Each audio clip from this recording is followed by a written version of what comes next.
93 FM. Radio. Bonjour. En ce 1er mai où le soleil se lève sur les visages miséreux des employés esclavagisés de notre cher pays, une parade d'hypocrites s'apprête à défiler sous les tribunes officielles des employeurs négriers. On sortira les pagnes de circonstances, les t-shirts, on lissera les plis de l'hypocrisie collective et l'on marchera au rythme des fanfares pour célébrer un labeur qui, pour l'immense majorité des fils et filles de ce pays, ressemble davantage à un long chemin de croix qu'à une promesse d'épanouissement.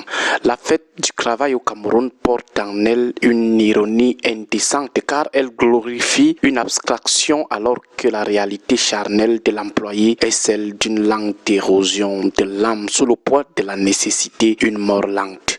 Il faut regarder ces visages dans la lumière crue du matin, ces yeux où l'éclat de l'espérance s'est mué en une résignation grise pour comprendre que le travail au Cameroun n'est plus le moteur de la dignité. Il s'agit plutôt ou juste d'une représentation scénique d'une survie épuisante. L'employé camerounais est devenu un Sisyphe moderne qui ne pousse pas un rocher mais traîne derrière lui le boulet des factures impayées et des fins de mois qui commencent dès le lendemain de la paye. Dans ce système où le mérite est souvent une notion décorative, l'effort se perd dans les sables mouvants d'une économie qui semble avoir oublié l'humain au profit du chiffre ou de la combine. Le capitalisme à outrance, le capitalisme sauvage des employeurs. Il y a une douleur sourde à voir tant d'intelligence et de vigueur s'étioler dans des bureaux poussiéreux ou sur des chantiers précaires pour des salaires qui ne sont que des insultes déguisées en gratification. On demande à l'homme de bâtir la nation alors qu'il n'a pas de quoi consolider les fondations de son propre foyer, créant ainsi une déconnexion métaphysique entre l'acte de produire et le droit de vivre. Le travail devrait être ce pont jeté entre l'homme et le monde, cet outil par lequel l'individu sculpte son identité et sa liberté, mais il s'est transformé au Cameroun en une cage dorée pour les uns et en un cachot de misère pour le plus grand nombre.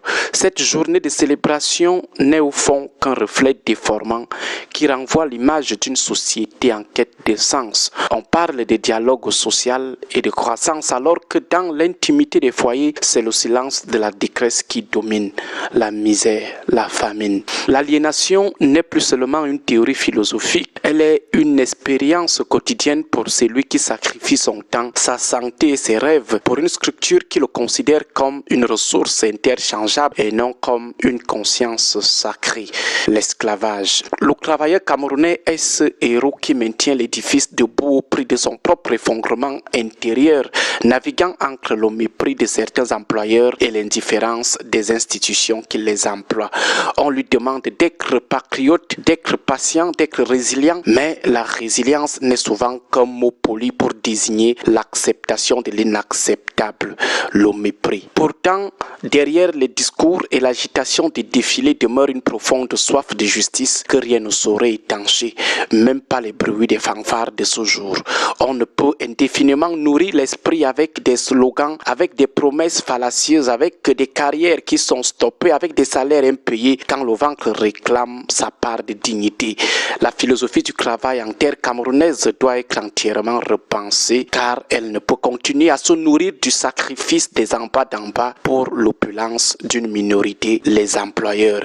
Il y a une forme de sainteté laïque dans ce père de famille qui se lève avant l'aube pour affronter l'incertitude du transport et la dureté du climat social. Mais cette sainteté est une souffrance qui crie vers le ciel. Le travail ne doit plus être ce mal nécessaire ou cette servitude volontaire dictée par la peur de la faim. Il doit redevenir l'espace de la création et du respect mutuel, l'espace de vie. Pleurer le sort de l'employé camerounais n'est pas de la lâcheté, ce n'est pas un acte de faiblesse, c'est juste une exigence de vérité. C'est reconnaître que derrière chaque matricule et chaque contrat se cache une existence qui aspire à la lumière, des des pères de famille, des mères de famille. Ce 1er mai ne devrait pas être qu'une simple parenthèse festive, ça devrait être un moment de recueillement et de colère féconde. Il est temps de comprendre que la richesse d'une nation ne se mesure pas par l'épaisseur de ses coffres, mais à la sérénité de ceux qui la produisent, ceux qui produisent de l'argent pour des employeurs, y compris l'État. Tant que le travailleur marchera la tête basse, tous ces syndicats réprimés, craignant le licenciement comme une sentence de mort, la fête ne sera qu'un simulacre. La véritable célébration adviendra le jour où le travailleur camerounais ne sera plus un fardeau qui courbe les chines, mais plutôt une aile qui permet de s'élever vers sa propre humanité enfin retrouvée. En attendant ce jour lointain, nous portons le deuil d'un idéal de justice tout en marchant courageusement vers un horizon que nous espérons moins sombre. Bonne célébration de la fête du travail pour ceux qui auront le courage de la célébrer. Bon début de week-end à tous. 93 FM. 93 FM. Equinox. Radio.